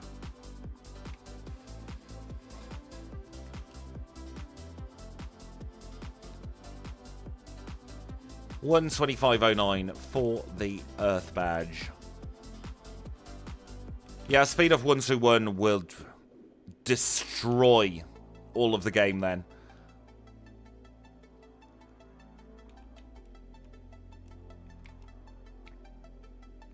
That burn was clutch. That burn got us the win.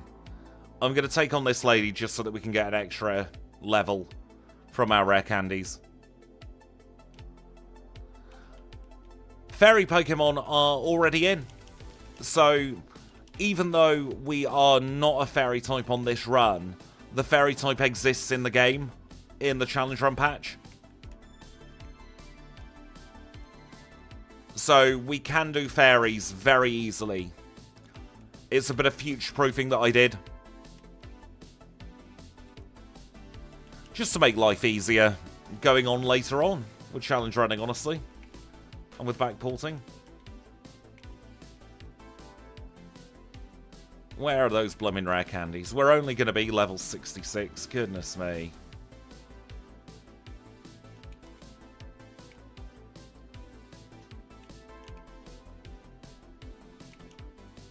The level up group has been brutal for this one as well. Like, we're 3 or 4 levels lower than I'd like to be for red. We can discount one of those levels because of early candying at Bruno. But the rest are just through slow experience group.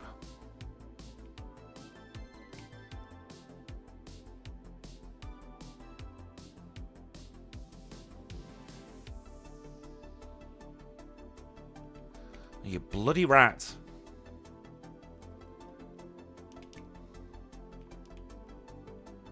That's what we wanted. We wanted the Gen 2 miss there.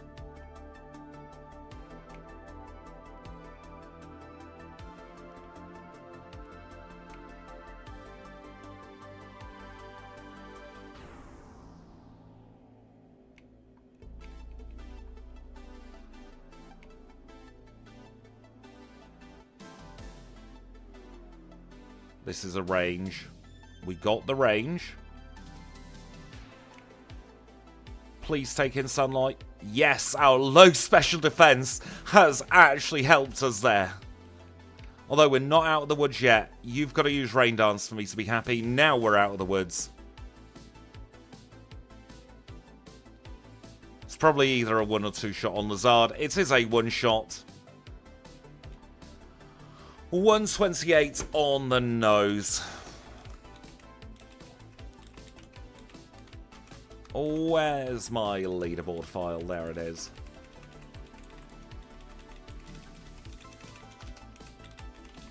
Considering we learnt 2 moves there from the move tutor, what would our Kanto split be? 19.5 minutes for a Kanto split with 2 move tutor moves. That's not bad.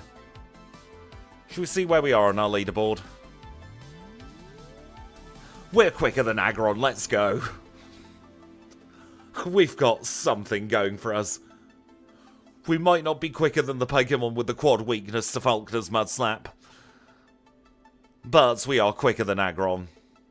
A 128 would have been astounding, especially on stream not that long ago. Ooh, the lowest level of Pokemon has completed a challenge. I won't know for streaming, but let me get my very nerdy spreadsheet up. And I will tell you the lowest for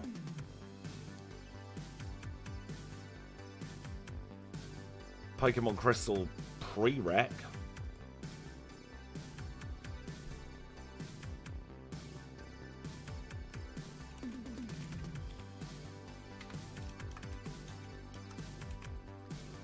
So if you just bear with me a moment, I'll swap to the other leaderboards while we're doing this.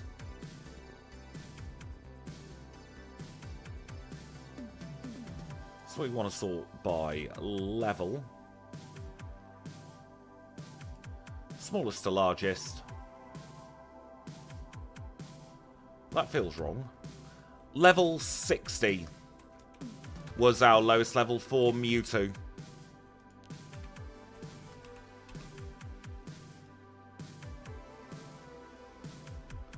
So level 60 for Mewtwo was our lowest level. Our lowest non-legendary level, though, was a level 62 for Snorlax. And then third lowest is actually Stantler, of all things. Stantler finished at level 64 with 6 resets. Kyogre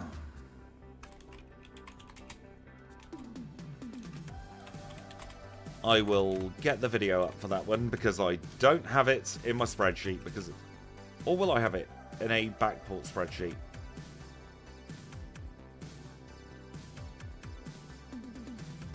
Crystal Backports.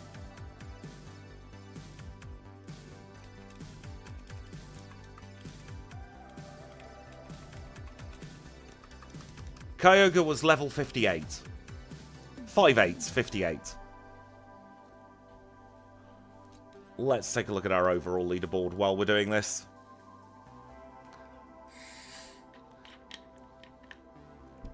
Slacking without Truant is very broken.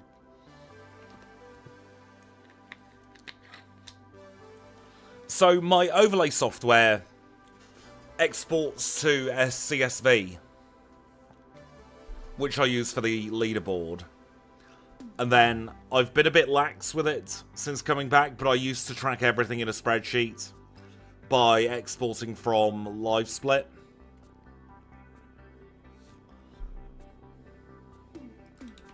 Enjoy your coffee, Anderson. If you all want to take a look at the leaderboard, by the way, then you can go to that website. That's the exact same link that is in my OBS. And then I've got filtering for things like if you want all of the crystal runs.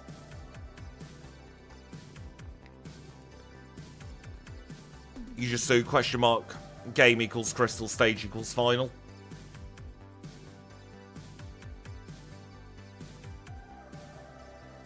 And then the background also changes depending on what you're filtering by as well. And I've got it actually so that when I complete a run, it also uploads to the website, but there is a time in the CSV, and it will automatically embargo and not upload to the website any runs that haven't come out as a video yet. Which is one of my favourite things for it.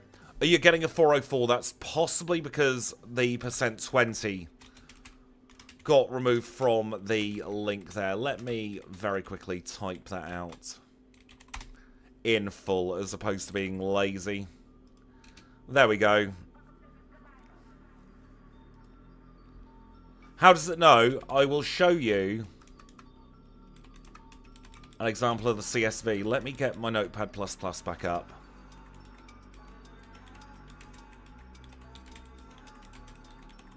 Got a lot of crap open in my Notepad at the moment, so let's close all of those. And then let me get a window capture. I like doing this kind of stuff at the end of stream. We've not done it for a while. Nope, that's a live split. We don't need a live split. Notepad is good like that. It doesn't dox. Although actually that's got spoilers. I meant to open this one.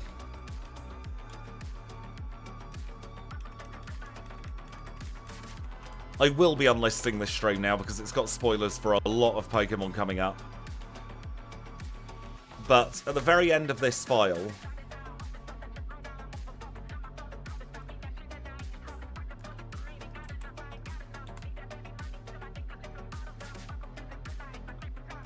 you can see I have a little date here. So these ones, 28th of September. And you can see that the prereqs also have them with their date of release and a rough time. And from that I can glean that we have done 325 challenges across the course of our 3 and a bit years together. Because we have 1 midpoint and 1 final for each run. And we go all the way from Corsola down in order of the runs being played, not the runs being released. Yeah, we've done an awful lot together over the last 3 years. But that is how we get all of the leaderboards displayed. And then when I complete a run, I just swap to a leaderboard and I record this. So it now looks the same on stream and on prereq. Which is very, very nifty if I do say so myself. But I think with that, I need to get some food in me. I didn't realise it was close to 10. I hope you've all had a wonderful day today. The midpoint leaderboard can be. Let me give you a link for that. There are still some bits that need fixed.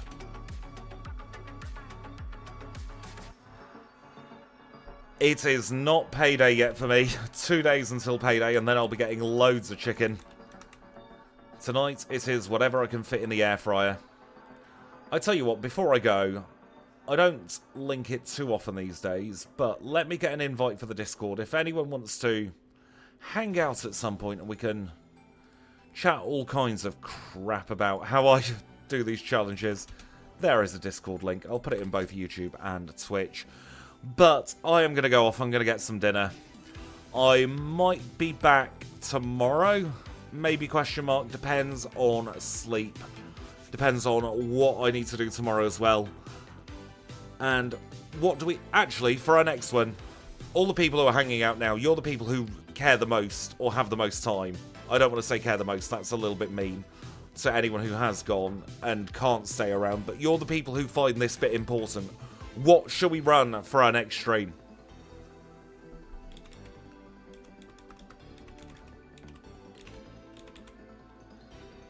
You're back at work, so you might be able to catch it more easily. It's probably going to be an evening stream again. Somewhere between 6 and 8 United Kingdom time, providing I get up. I don't have sprites for Xploud. That is the issue with Xploud, unfortunately. Options. We've got most of the Gen 2 leaderboard, and then let me get up my challenge list. This won't have spoilers, in the sense that it won't have times, but it will have spoilers in the sense that if you don't want to know what's coming up, then you might want to luck away. But I will get my challenge list up, and then I will get the list of backports up on screen as well. It will just take me a very quick second. Let me add an OBS source for this.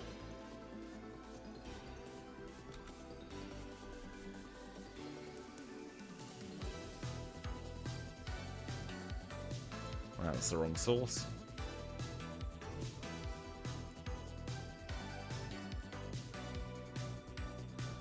I don't have Boltund. We do have a Sneasler, but it's not on the challenge run base. So let's crop that a little bit. You can actually see where my progress is for recording as well. So these Pokemon here are the ones that we've got available to play. I need to remove MANECTRIC off this list now. So MANECTRIC was played on the 28th of September. So we obviously can't do anything in this list. So that means that Luxray is blocked off. But we've got all of these backports that we can play, plus anything from the original 251. Spiritomb I'm going to do Halloween week. I think we did them last year, and both Spiritomb and the Houndstone were broken, so I want to get redemption this year on those. Phalanx could be fun. Bibarel could be fun. We could do Phalanx next and Bibarel the one afterwards. But yeah, I think save the spooky ones for Halloween. We've done Kecleon a while ago.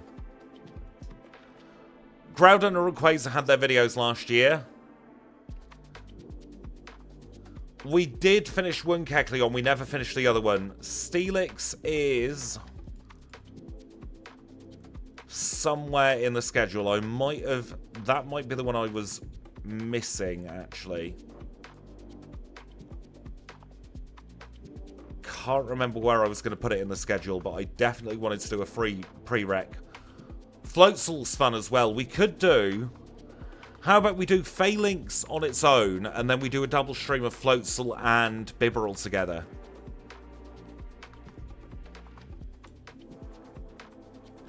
I think that could be a lot of fun. Swellow's fun as well.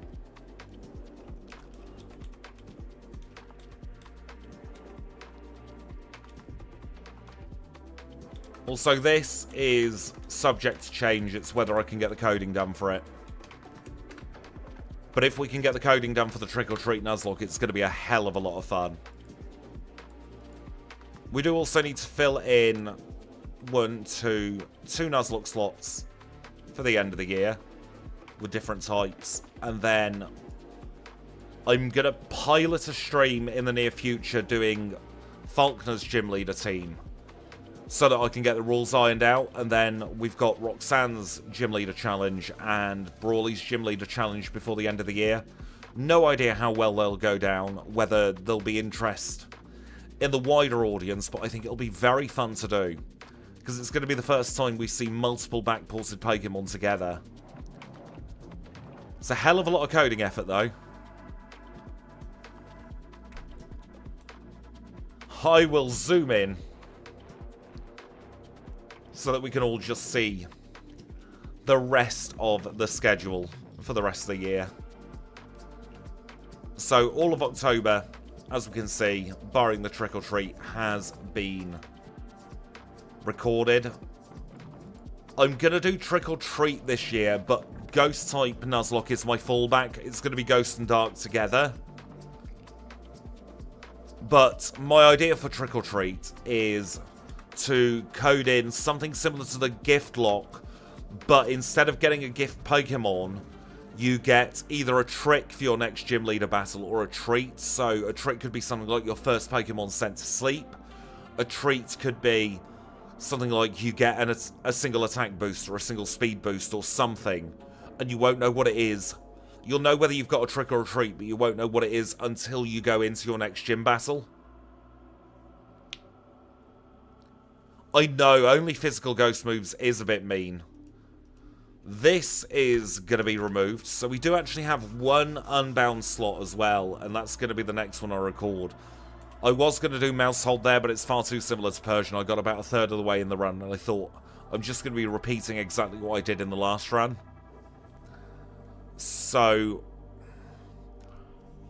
trouble with crowd control is A, it's real money for a lot of people, and B, I'd have to use BizHawk. And I don't like BizHawk as an emulator. I like RetroArch. So I'll fill in that. This one I'm terrified to record, the Kyogre comeback. Because we've got the Zangoose comeback up here. I've recorded that. We'll see how that one goes. But Kyogre, on its 1 year anniversary, is going to get another run. We shall have to see how it goes. Going to be trying out the double features again. Just one a month. And these two runs here, the Solrock and Lunatone and Clefable, they are going to be released on the last full moon of the year for Clefable, which I thought was really nice. And then the Solrock and Lunatone is on the... It's on the solstice for December. I've not done any work on either of the Meowths yet, but I could give it a go at some point. I'm a little bit loath to do Gen 6 and onwards at the moment because the sprite is so much extra blooming work. But leave it with me. I've started to do some later gen backporting. Let me swap actually to the backport list very quickly. I realise that we are very much going over time here, but I don't mind.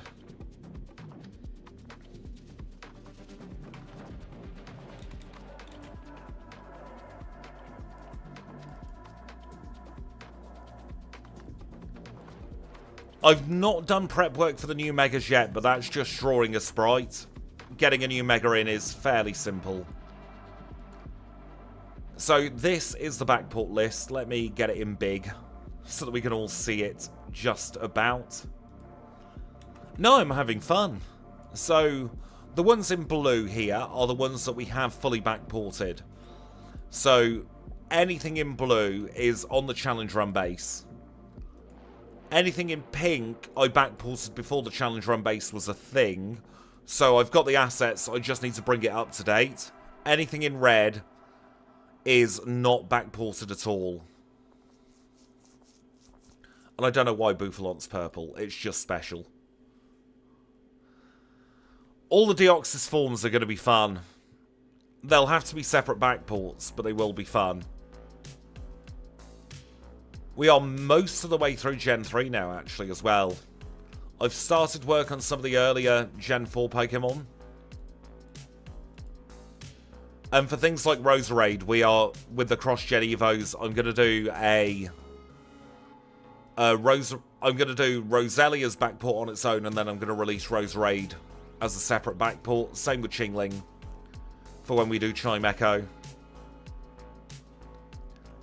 So my plan is to eventually, by the end of hopefully this year, get most of Gen 3 crossed off.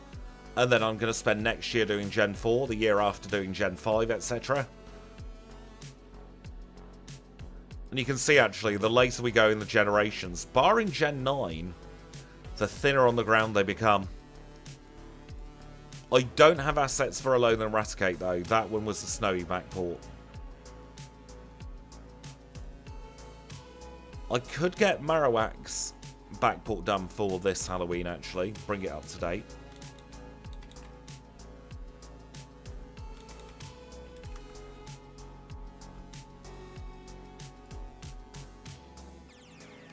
How would I do the forms of Ogerpon? We have the cast form backport. And that cast form backport lets me change both sprites and types on the fly, as well as palettes. So I can steal the code that I used for the cast form backport, and instead of linking it to a move, we can link it to a held item instead. So before we check which Pokemon is sent out, I can then override if it's Ogerpon and it's holding whatever item it is that changes the type. We will check before we send the Pokemon out, and then it will be the correct type. And we can also check for moves in the moveset. If it's got changing moves, I'm not sure if it's like Rotom in that sense. But that's how I'm going to do Rotom as well, because I want all of the Rotom forms in a one clean backport. I know, the Alolan Ninetales backport was courtesy of a very, very kind person. And that was actually a really nice backport to do. It was in depth, but it only took about 6-7 hours to do, which is not bad at all. Did I ever give the Discord link, by the way? I don't think I did. There is a Discord link if anybody wants to discuss backports, throw around ideas, anything like that. Get yourselves in there and I'm sure we can figure stuff out. But my tummy is growling now, so I do need to head off for the night. I hope you've enjoyed this little bit at the end of the stream as well. It's been a lot of fun. Ivy Cudgel changes to the secondary type. Right, that should be easy to do.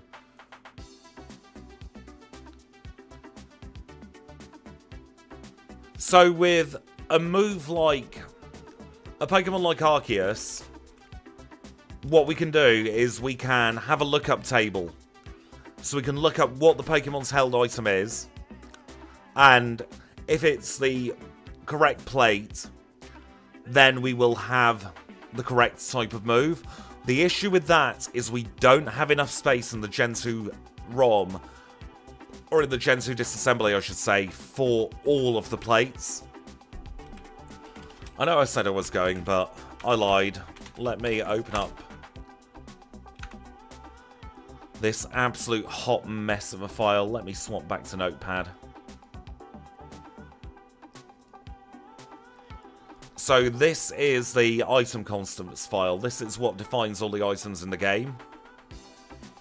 And we are looking for anything that is item underscore.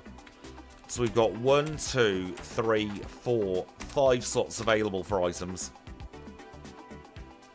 which is not enough.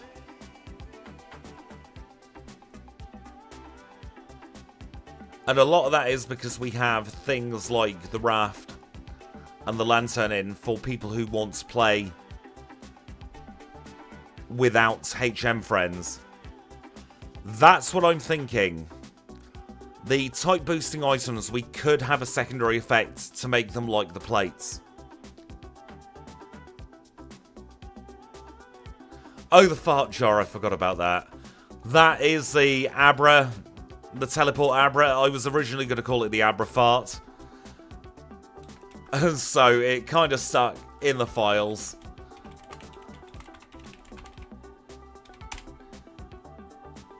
So the rental Abra is the fart jar. So if we go to Goldenrod Game Corner,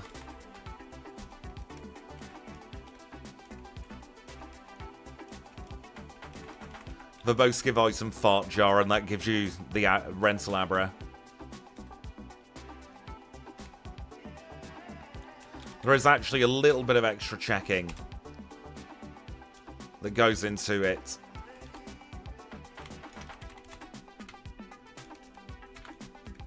In the challenge run base.